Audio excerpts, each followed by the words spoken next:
Bonjour à tous, c'est Xiliox. Dans cette vidéo, on va étudier le nouveau jeu FFG là, ça s'appelle Marvel Champion. J'ai mis assez longtemps à l'acheter, mais là, avec les vacances de Noël qui approchent, je me suis dit, bon allez, pourquoi pas, on va essayer, on va voir ce que ça donne. Alors pourquoi j'ai hésité à l'acheter? Eh bien parce que moi je suis pas super fan de Marvel et puis bon faut quand même avouer que l'esthétique est très discutable. Alors si on est fan ça va, mais moi je suis habitué au truc soit plus épuré et plus simple, soit beaucoup plus sophistiqué, mais pas cette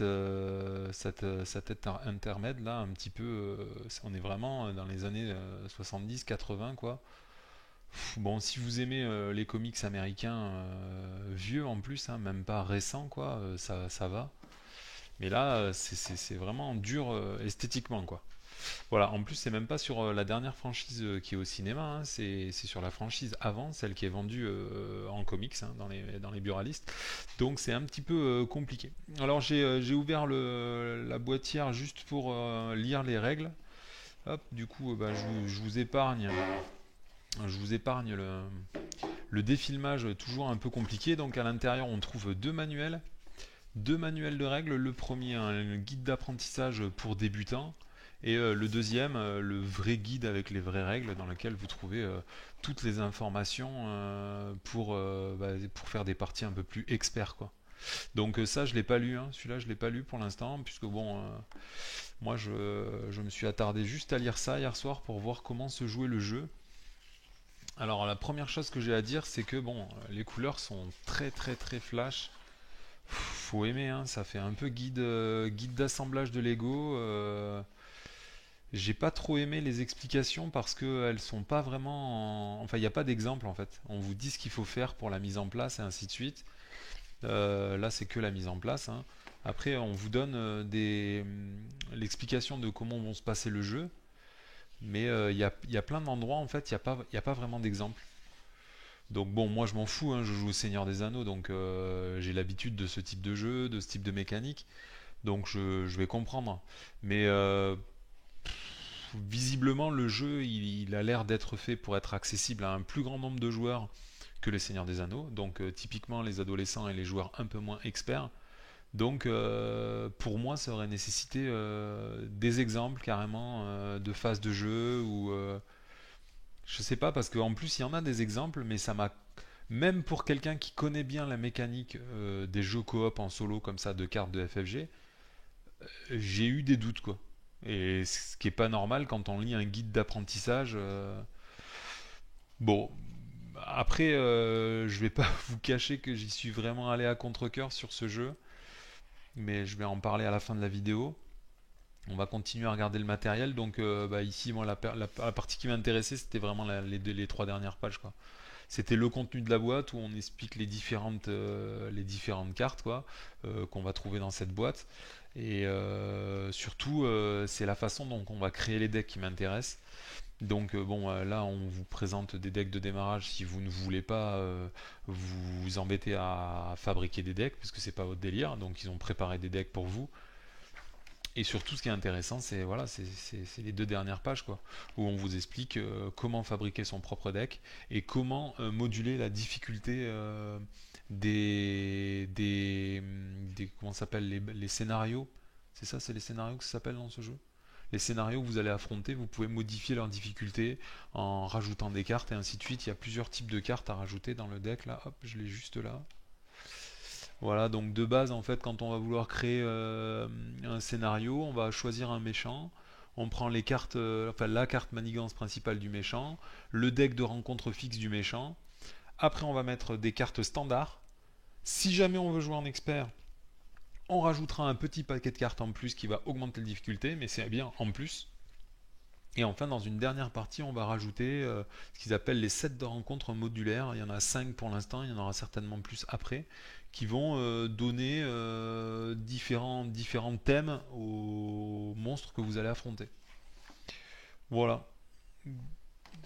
Alors après, vous trouvez, alors là, c'est une des premières fois que je trouve ça, mais on a carrément un film plastique qui a carrément qui en ruban les punchboards.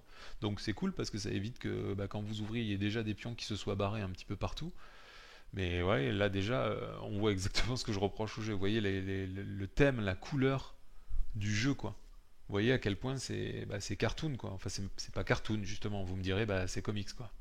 Et effectivement, c'est comics avec, on voit bien les attaques et tout, ça ressemble clairement au dessin des bandes dessinées, enfin des comics, quoi. Voilà, et après la partie qui nous intéresse vraiment, c'est celle-là, c'est le matériel à l'intérieur de la boîte. Donc ici, on a un thermoformage avec des différents compartiments, donc ça c'est super cool.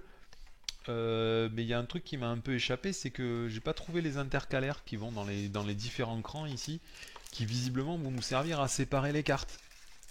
Donc bah, j'ai peut-être pas compris un truc, ou il y a quelque chose qui m'a échappé. Alors directement, je me suis dit, bah ça doit être dessous. Alors hop, de suite j'ai enlevé pour regarder dessous, mais il n'y a rien dessous. Donc le thermoformage, moi je le trouve très très léger. Euh, pour expérience avec le Seigneur des Anneaux, on sait très bien que quand ce sera complètement blindé de cartes là-dedans, est-ce que ce petit plastique tout fin là, il va pas se déchirer? Moi je pense que si. Ils auraient dû mettre la même chose mais avec des cartons, quoi, quitte à faire un interstice en carton plus épais. Parce que le carton, ça se déchire rarement, ou sinon c'est facile à réparer, quoi. Voilà, bon bah ça c'est le premier truc. Bon, comme d'habitude c'est rouge, quoi, donc c'est pas c'est pas une atmosphère qui est très je sais pas, je trouve pas ça très serein comme jeu. C'est rouge, c'est flashy, c'est très agressif, c'est ok, bon. Et après on a 1 2 3 4 5 paquets de cartes. 5 paquets de cartes, donc visiblement ben il y a des cartes avec des héros là. Alors je sais pas comment ils ont rangé les paquets, puisque bah là il y a 3 paquets avec des héros, il y a 2 paquets avec des monstres là. C'est peut-être pour les ranger là, mais justement quand on va vouloir les séparer, parce que justement on va avoir à la fois différents héros et différents ajouts dans les paquets de héros, on va vouloir les séparer pour bien les ranger, et là comme on n'a pas les interstices, on va pas pouvoir le faire. Alors par contre, ce qui est un point positif, il faut quand même que je le souligne, c'est que vous voyez clairement que je pense qu'avec les pochettes, ça devrait rentrer, quoi. Alors il faudrait que j'essaye, je vais essayer ça dans une toute petite minute, hein. Donc comme ça je vais pouvoir vous dire immédiatement. Mais en haut, les cartes elles ont l'air assez larges. Alors ce qui m'inquiète, c'est qu'en bas, les cartes elles ont pas l'air, enfin les thermoformages, ils ont pas l'air assez larges pour rentrer des pochettes. Donc si on peut pas filmer les cartes, le thermoformage, pour moi, c'est de la bouse. Je vais faire une petite pause dans la vidéo juste pour ouvrir tous les sachets là, parce que ça va prendre du temps et que ça n'a pas d'intérêt. Comme ça, je vais voir un petit peu les cartes qu'il y a. Je vous remontre ça dessus. Voilà, donc j'ai réussi à ouvrir tous les paquets. J'ai un peu galéré parce que bon, c'est les films plastiques, hein, vous connaissez ça. Donc 5 paquets de cartes, ça nous fait un total de 343 cartes. Donc il y a les paquets avec les différents monstres qui sont apparemment pour l'instant triés. Voilà, bon, ça a l'air. Bon, comme je vous disais, les illustrations, moi, c'est pas mon délire, mais je vais encore dire la même chose, c'est que quand on m'a conseillé pour la première fois Le Seigneur des Anneaux, pareil, j'ai trouvé que les illustrations, elles étaient pas terribles et que ça donnait pas très envie de jouer au jeu. Donc, certainement, c'est juste le temps de s'habituer. Donc bah là, il faut juste. Je sais qu'il y a 3 méchants, puisque c'est marqué dans la dernière page. Il y a Rhino apparemment. Ici, on a Cloud ou Cloud, je sais pas comment il s'appelle.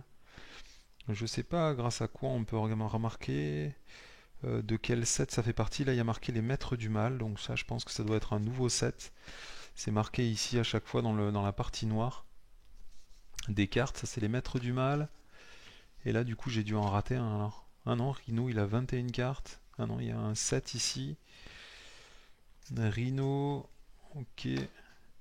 Ça s'appelle Alerte à la bombe. Il y a 6 cartes, donc c'est un deuxième paquet événement. Ça, c'est le paquet standard. Là, on a Ultron. Ultron, 25 cartes. Ok, ensuite on a quoi? On a 5 cartes des civils attaqués. Ouais, c'est... Bon, moi, Ultron, c'est un de mes personnages préférés des méchants, donc on va voir affaire d'état, usurper le trône. Ça doit être les cartes Némésis des différents héros. Ouais, c'est ça. Ça, c'est les cartes Némésis des différents héros. Alors ça, c'est un truc qui est plutôt sympa pour équilibrer les héros. Et ben à chaque fois que vous allez choisir un héros, vous avez des cartes Némésis qui vont avec, que vous mettez de côté au début de la partie, et qui vont servir à faire des événements qui sont spécifiques à votre héros pendant le scénario. Légion d'Hydra. Ok, donc ça apparemment, ça doit être ceux de surmenage. Il ressemble à Tony Stark, donc je suppose que c'est donner cette carte au joueur Tony Stark. Ok, bon, bah, c'est ça. Là, on a Légion d'Hydra, c'est apparemment un nouveau set de rencontres. Enfin, je sais pas comment ça s'appelle dans ce jeu, mais ça doit être l'équivalent des decks de rencontres du Seigneur des Anneaux. Ah ouais, il n'y a que 3 cartes experts. C'est ça qu'il faut rajouter, c'est que ces 3 cartes-là. Bon, après, c'est peut-être des cartes qui sont très fortes, mais... Voilà, donc de ce côté-là, vous avez apparemment toutes les cartes qui concernent les méchants. Hop. Donc vous avez apparemment 7 sets de rencontres, un carte standard, un expert. Il me semblait qu'il y avait 5 decks spécifiques. Ils étaient cités ici, non? Les 5 decks spécifiques. C'était quoi? Hop. Voilà, c'était juste là. Les sets de rencontres spécifiques. Ah non, ils sont pas cités. Ça doit être ces trucs-là. Voilà, et là il y a des aides de joueurs. Donc phase joueur, phase méchant. Donc ça c'est des trucs que j'espérais parce que je vous avoue qu'hier quand j'ai lu les règles, j'ai eu l'impression qu'il y avait beaucoup de choses, ce qui est étonnant hein, parce que normalement c'est une version plus simplifiée du Seigneur des Anneaux. Dans le Seigneur des Anneaux, je vous rappelle, il y avait 7 phases avec des sous-phases à l'intérieur. Là il n'y a que 2 phases. Donc ça devrait être très simple. Et pourtant quand j'ai lu les règles, ça m'a paru nébuleux quoi. Donc c'est peut-être juste le temps de s'y faire, hein, de s'adapter un petit peu au graphisme, à l'aspect visuel des cartes et surtout à l'iconographie. Hein. Vous savez qu'en général, quand on absorbe l'iconographie d'un jeu, après tout devient extrêmement simple. Donc là, il y a les jetons et les cartes, je vais les balancer là en attendant. Là, il y a le Captain Marvel. Donc ça, c'est celle que je vais jouer très certainement, puisque dans ces 2 phases ici, aussi bien dans la phase alter ego que dans sa phase héros, et ben elle fait piocher des cartes. Et comme moi j'adore piocher des cartes, je vous avoue que c'est très certainement celle que je vais jouer. Agressivité. Ça c'est le deck de Captain Marvel. Ok. Ça c'est les fameux decks. Alors il y a 4 spécialisations dans le jeu. Les rouges apparemment c'est agressivité. Après on a le set basique. Alors là déjà il y a un truc qui me gave. J'espère que c'est une... Ouais, ok. Bon, déjà je vois que les cartes neutres, elles ont l'air d'être en un seul exemplaire, donc j'espère que c'est pas le cas. J'espère que je vais trouver d'autres exemplaires, parce que j'ai regardé la façon dont on crée les decks de base, et il y a marqué qu'on a droit de mettre les cartes uniques, donc typiquement là, Mockingbird, on peut la mettre qu'en un seul exemplaire dans son deck, donc en avoir une carte, ça me dérange pas. Par contre, les cartes génériques du type urgence, là je vois qu'il n'y en a qu'un seul dans le paquet. Si jamais il n'y en a pas 3 dans la boîte de base, au prix que j'ai payé la boîte de base, je peux vous dire que ça va pas améliorer mon intérêt pour le jeu. Ça c'est quoi? C'est le truc de Spider-Man ça non? Ouais. Ça doit être les cartes pour jouer avec Spider-Man, les cartes défaut, je sais pas comment ils les appellent là, le set de cartes. Ça c'est le set justice en vert. Ah, en fait c'est qu'ils les ont séparés. Mais apparemment on va avoir toutes les cartes en 3 exemplaires. Donc ça c'est plutôt cool. Ouais. Donc il y a toutes les cartes en 3 exemplaires. Alors là je vous avoue que j'étais à 2 doigts de donner cette carte à Peter Parker. Donc ça c'est quoi? C'est Peter Parker, Carol, Némésis de Captain Marvel. Ok, donc ça c'est la Némésis de Captain Marvel. Ok, donc c'est marqué dessus. Ok, donc en bas dans la petite zone noire, à chaque fois vous avez exactement à qui ça correspond. Donc ok. Là vous avez Jennifer Walter qui est apparemment Miss Hulk. En français ça s'appelle Miss Hulk. Ok. Donc c'est avec ces cartes là vous avez Tony Parker, donc ça c'est Iron Man hein. Et voilà le dernier c'est T'Challa Black Panther. Ok, donc là vous avez le dernier deck des joueurs. Donc ici vous avez encore des cartes agressivité, d'accord. Là il y a encore des cartes justice, des cartes commandement et des cartes protection. Et là le dernier set qui nous permet d'avoir toutes les cartes en 3 exemplaires. Persévérance apparemment même plus. 1, 2. Oh, c'est marrant là, je les ai en... Ah ouais, et là elle est en double, donc apparemment on a 4 exemplaires de certaines cartes. Ok. Voilà, bon ben là vous avez le contenu du jeu, le contenu de la boîte. Toute cette partie là c'est la partie méchant, donc à chaque fois il faudra jouer avec un deck composé de un méchant, avec les profils des méchants, hein, savoir comment ils attaquent et comment ils manigancent. Ici vous avez la manigance principale qui va vous dire qu'est-ce qu'il fait chaque tour. Bon bah là apparemment il se passe rien, mais je crois que Rhino c'est le deck de base, hein, c'est celui qui conseille de jouer dès le début. Là vous avez les cartes qui correspondent au thème de ce personnage là, Rhino, ce méchant. Dans ce jeu je crois que ça s'appelle des vilains. Et après il faudra rajouter certains sets de cartes, hein. Forcément on rajoute le set standard, tac dedans. Si jamais on veut plus de difficulté, qu'on ait un expert, on rajoute ces 3 cartes là. Et après il faudra rajouter un ou plusieurs de ces sets là, je sais pas encore, hein, je vais lire les règles pour la mise en place juste après. Hop, je vais juste pas mélanger les cartes, on va mettre les standards de côté. Voilà. Et après pour les decks des joueurs, tout simplement, hein, vous mettez ce set là de côté au début de la partie. Le scénario vous dira quand est-ce qu'il faut prendre ces cartes là. Je sais qu'il y a une carte qu'il faut mélanger dans le deck du méchant, mais ça on va voir après lors de la mise en place.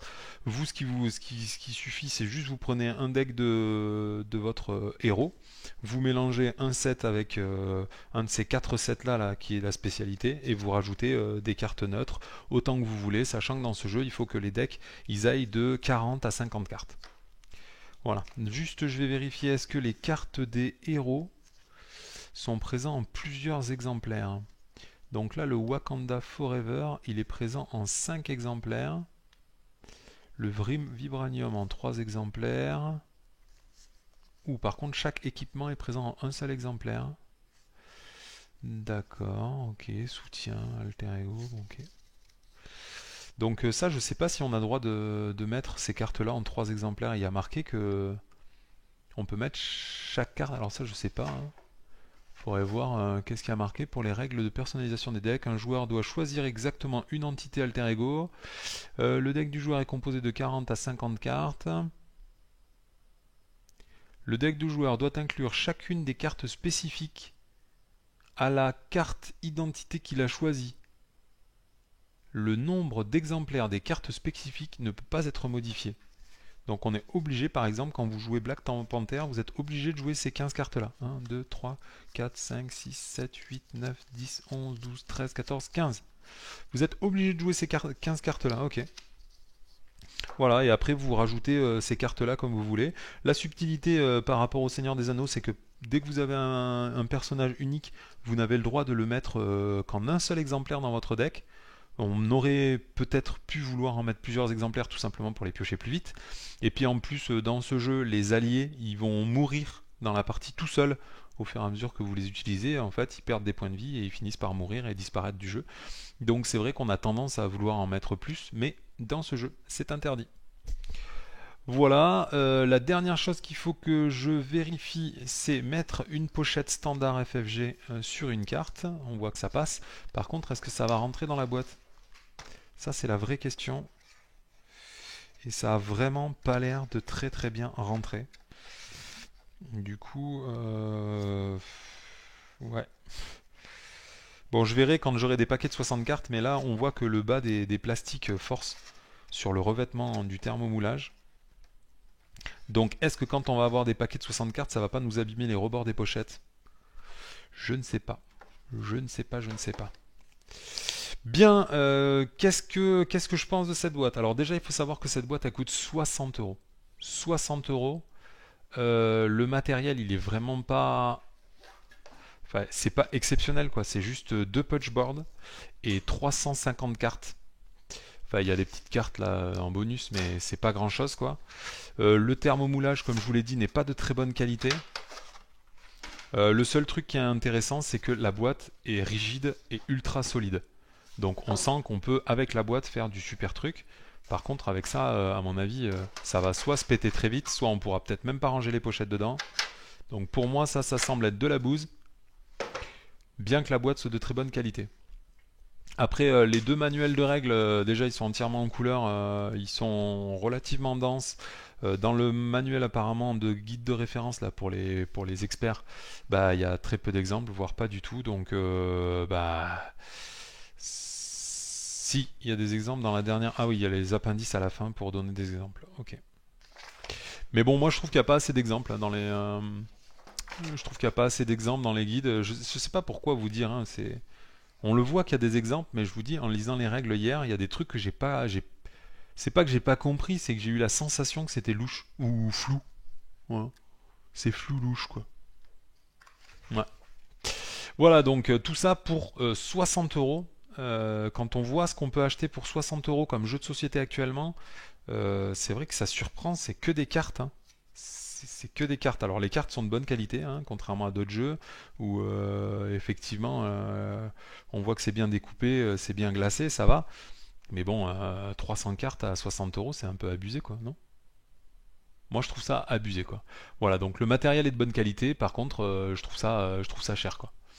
Après, pourquoi j'ai pas voulu acheter ce jeu au départ? Bah, tout simplement parce que moi, j'aime pas forcément les comics.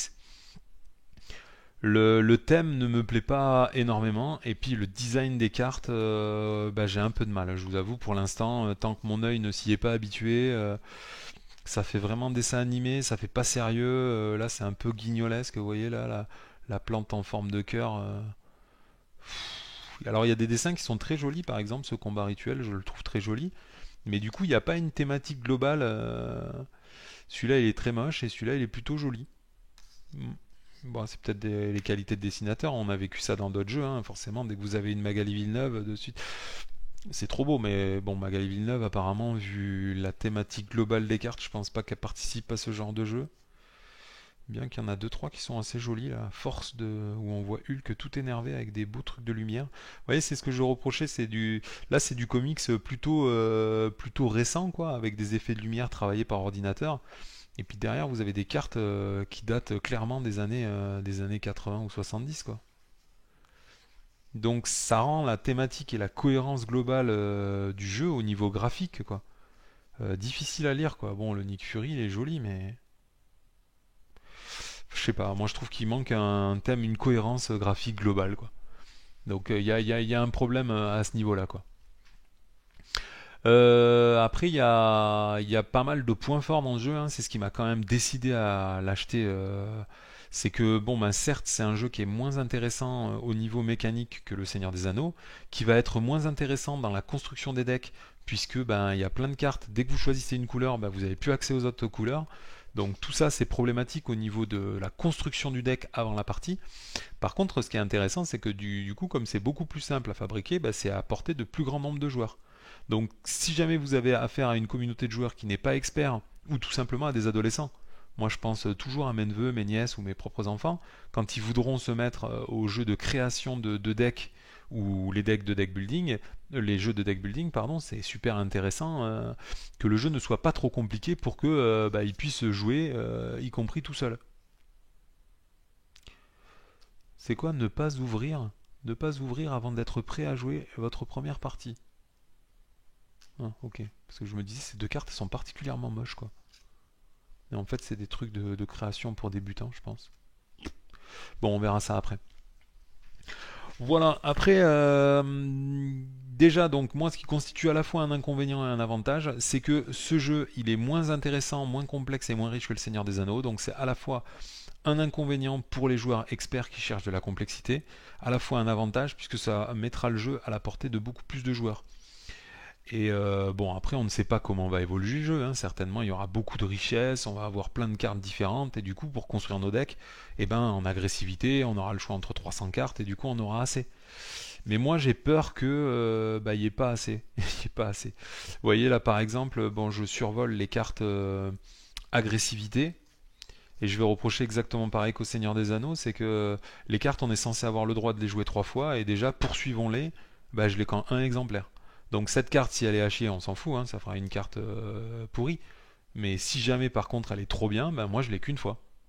Donc ça nous pousse, comme d'habitude, à vouloir acheter 3 boîtes si on veut être des joueurs experts qui fabriqueront leur deck du mieux possible avec le maximum de cartes. Et je crois pas avoir lu dans la façon de créer les decks que les cartes énergie, elles étaient limitées en un seul exemplaire, hein. On a droit à 3 exemplaires de chaque carte du jeu. Donc pourquoi quand tu vends un jeu à 60 euros, ne pas mettre tout ce qu'il y a besoin dedans pour pouvoir jouer au maximum? Que tu mettes un Hulk, je peux le comprendre. Mais cette carte, si elle est forte, tu voudras la mettre dans plusieurs decks, et en construisant ces plusieurs decks, et ben à chaque fois tu devras prendre cette carte et la déplacer d'un deck à l'autre. C'est ultra agréable. Ah bah tiens, alors attends, il y a des poursuivants les derrière. Alors peut-être que je suis en train de m'emballer pour rien, il faut peut-être juste trier les cartes, elles sont peut-être juste dérangées. Donc déjà, j'annule ce que j'ai dit, des poursuivants-les, il y en a 3. Ensuite, des assauts implacables, il y en a 3. Des hypercutes, il y en a 3. Ah, c'est juste parce que les cartes étaient détriées que le jeu me fait mentir, c'est ça? Ok, d'accord. Alors là, je ne vois pas si apparemment, là, cette amélioration, entraînement au combat, il y en a 3.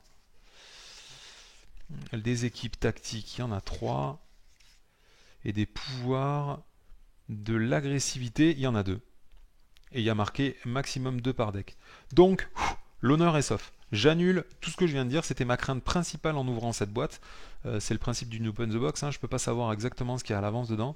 Donc apparemment, dans ce set-là, agressivité, déjà il y a toutes les cartes que si vous voulez fabriquer un deck agressivité, vous avez toutes les cartes pour faire au moins un deck avec tout dedans. C'est pareil pour les cartes neutres, il y a tout en 3 exemplaires. Donc déjà ils ont appris du Seigneur des Anneaux leur principale erreur. Je pense encore à cet intendant du Gondor, hein, qui m'a énervé une très très grosse partie de ces 2 dernières années. C'est qu'on veut jouer une carte dans tous les decks parce qu'elle est trop forte et tu l'as qu'en un exemplaire dans la boîte.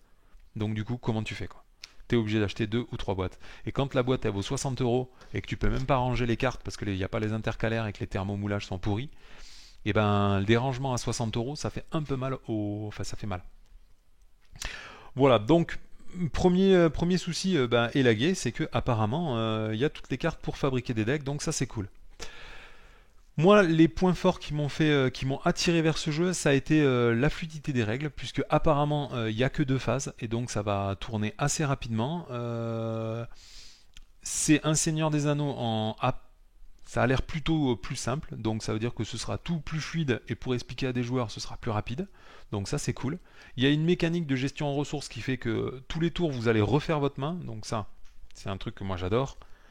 Il y a une taille de main maximum en fonction de votre personnage, ou taille de main il y a marqué 1 sur lui, sur Iron Man. Donc lui quand il est en phase héros il a droit d'avoir que une carte dans sa main. La taille de la main augmente de 1 pour chaque amélioration tech que vous contrôlez jusqu'à une taille maximale de main de 7. Donc ça c'est plutôt cool.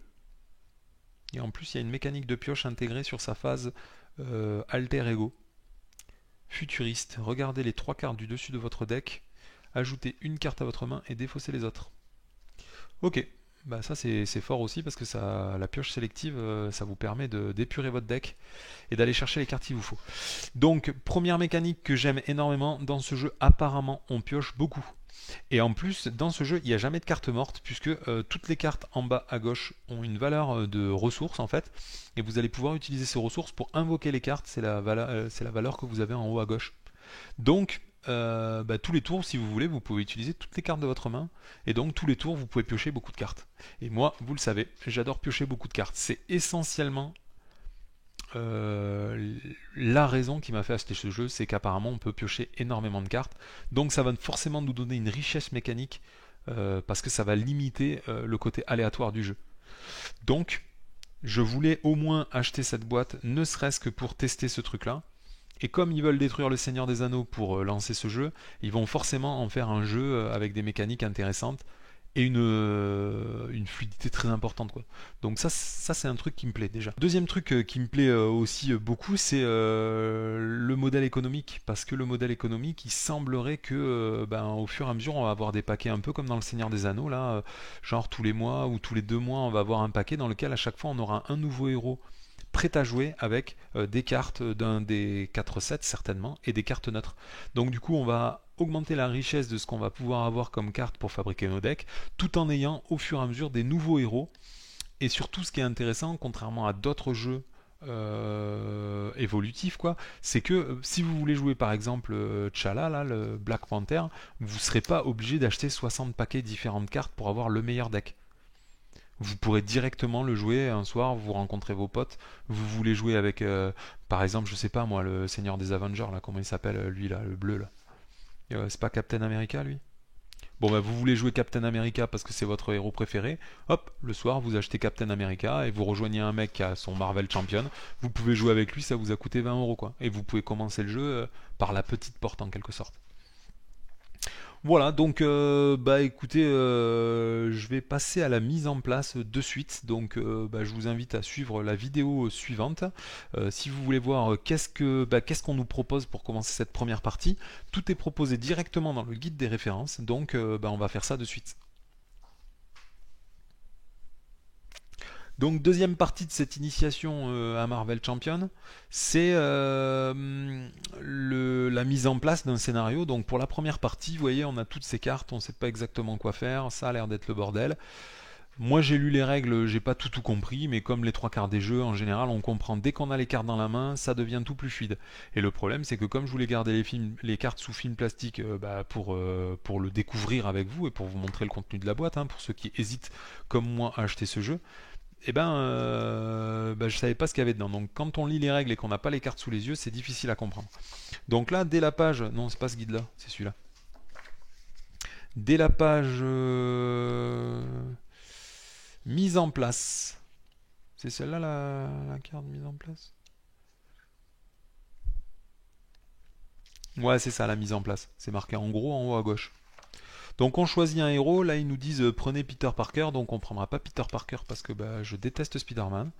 Donc déjà c'est sûr je prendrai pas lui. Par contre la partie d'initiation elle est faite pour jouer à 2 joueurs et on nous dit vous pouvez prendre Captain Marvel aussi. Donc moi je vais prendre Captain Marvel parce que j'ai pas du tout envie de prendre l'autre guignol.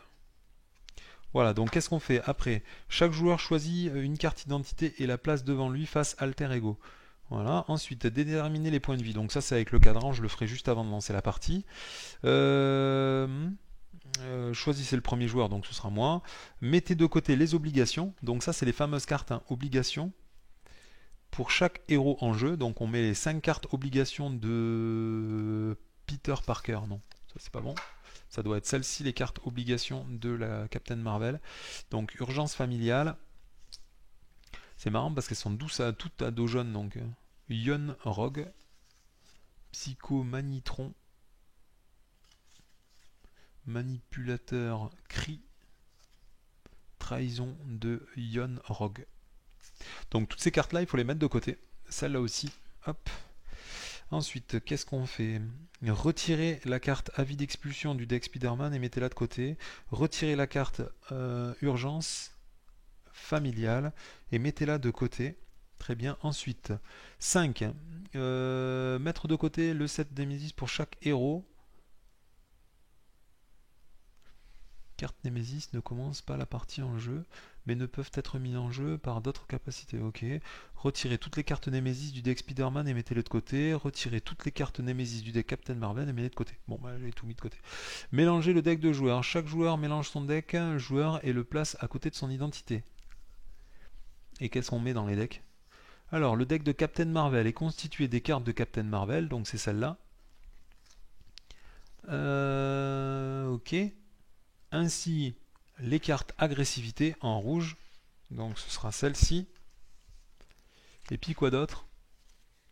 Et les cartes bases grises du paquet de démarrage. Donc je suppose que c'est un exemplaire de chaque carte. Ils font toujours comme ça dans ces jeux-là. Hop, voilà, on va prendre un paquet de base. Voilà, et puis tout le reste, du coup, on n'en a pas besoin. Donc on peut virer toutes ces cartes-là. Et ça, ce sera mon deck de base. On va essayer de le ranger dans ça. On va mettre tous les héros ensemble. Voilà. Hop là. Ensuite, qu'est-ce qu'on fait? Rassembler les pions. Donc tout ça, je le ferai après. Voilà, exemple de mise en place. Ils vous disent normalement vous devez maintenant avoir un personnage sur sa face alter ego, un paquet de cartes joueurs, une comment s'appelle ça? C'est obligation et le paquet de cartes Nemesis. Voilà. Là je suis prêt à jouer, j'ai mon paquet de cartes avec mon héros. Là on le voit même pas à la caméra, donc on va la mettre là, la petite Carole d'Anvers ou d'Anvers, je sais pas comment ça s'appelle. Voilà, et ensuite le méchant. Donc pour la première partie, on nous dit le méchant c'est simple, il faut prendre Rhino. Donc Rhino c'est lui. Choisissez le méchant et mettez-le de côté, le deck méchant ainsi que la manigance principale. Donc là, ça c'est le deck méchant, on va le mettre en plein milieu, la manigance principale et le deck méchant. Donc ça c'est sûr qu'on ne jouera pas ces deux personnages puisque c'est des personnages un petit peu plus durs, on nous conseille de les jouer dans un second temps, donc on les met plus loin. Ensuite, Rhino sera le méchant, Rhino 1 et 2 constitueront le deck méchant. Rhino 1 et 2. Rhino 1 et 2, c'est bon. Donc à noter hein, que si vous ouvrez pas comme moi vos cartes comme un gros bourrin, normalement vous avez déjà de côté les cartes démarrage qui sont représentées par ces cartes-là. Deck de démarrage, Rhino, ne pas ouvrir avant d'être prêt à jouer. Donc les paquets de cartes en fait ils étaient déjà prêts. Bon, moi je voulais analyser le contenu du jeu, donc j'ai pas respecté, tant pis pour moi. C'est pour ça que j'étais un petit peu tout paumé. Ensuite, là de toutes ces cartes, qu'est-ce qu'on prend? Empiler deux cartes dans l'ordre du numéro. Le deck manigance principal est constitué d'une seule carte pour ce scénario, l'effraction, donc elle est là. Mettez cette carte en jeu face à visible. Ok, tout ça c'est bon. Déterminer les points de vie du méchant, ça on s'en fiche. C'est juste en fait là en bas vous avez le nombre de points de vie, il a 14 points de vie par joueur. Donc vous devez découper un de ces disques là et mettre directement à 14 points de vie pour indiquer quand est-ce que le méchant va être tué. Enfin va être blessé, va passer dans sa phase numéro 2. Ok, tout ça c'est bon. Mise en place manigance. Donc normalement il faut lire ici ce qui a marqué sur l'étape 1A. Donc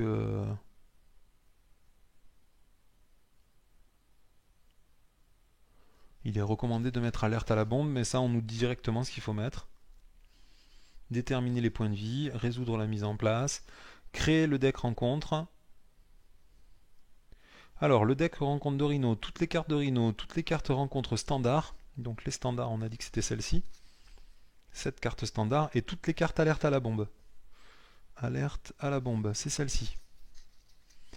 Donc on mélange toutes ces cartes ensemble. Si Spider-Man est utilisé, mélangez l'obligation avis d'expulsion dans le deck de rencontre. Si Captain Marvel est utilisé, mélangez l'obligation urgence familiale dans le deck de rencontre. Donc ça constituera le deck de base. Voilà. Tout ça, on peut le virer. Et donc là, on a normalement terminé la mise en place. Hein. Bon, après, il faudra, au moment de faire la vraie partie, mettre des pions et ainsi de suite. Mais là, on voit que tout est prêt. Donc on va pouvoir faire comme au Seigneur des Anneaux, on va pouvoir commencer par faire un mulligan et ainsi de suite. Donc vous voyez que la mise en place est ultra rapide. Moi ce qui me pose problème, là vous avez un Rhino 3 d'ailleurs, hein, pour jouer en expert, à la place de mettre Rhino 1 et Rhino 2, vous mettez Rhino 2 et Rhino 3. Mais là on va pas jouer Rhino 1 et Rhino 2, puisque bon je vous avoue que j'ai même pas fait une seule partie. Donc voilà, donc là vous avez toute la mise en place, tout est prêt, on va commencer par piocher 6 cartes, faire un mulligan et ainsi de suite. Donc autant je suis d'accord pour la mise en place, c'est ultra rapide. Vous mélangez des paquets ensemble et c'est terminé. Mais le problème c'est qu'une fois que vous avez terminé votre partie, vous devez tout trier quoi. Vous devez retrier tous les sets parce que dès que vous voudrez réaffronter un monstre, il faudra mettre les cartes de Rhino d'un côté, les cartes manigance, je sais pas comment ça s'appelle, les cartes alerte à la bombe d'un autre côté, et les cartes standards que vous avez qu'en un seul exemplaire dans ce jeu. Ces cartes-là, vous allez les jouer dans toutes vos parties tout le temps. Donc en permanence, il faut aller chercher ces 7 cartes et il faut les remettre dans le deck de la prochaine partie que vous allez jouer. Donc ok pour la mise en place, je pense que c'est rapide, mais comme dans beaucoup de jeux de deck building, il va falloir à la fin de la partie retrier plein de cartes, quoi. Voilà, là je pense qu'on est prêt à jouer, donc moi je vais pas jouer de suite puisque il faut que je dépunche ça là. Il faut que je prépare les petites cartes, il faut que je prépare les cadrans. Il faut que je prépare toutes les pochettes, puisque moi je joue pas avec les cartes pas pochetées, j'ai trop peur de les abîmer. Si jamais ça vient à être un bon jeu et que finalement je me rends compte que c'est incroyable et que j'ai envie d'y jouer 500 fois, je veux pas que mes cartes elles s'usent. Donc je vais tout filmer et je vous fais une partie, la première partie d'initiation, je vais la découvrir avec vous, donc ça va être un petit peu poussif, mais bon, c'est le principe de découvrir un jeu. On fait ça, mais juste après une petite pause.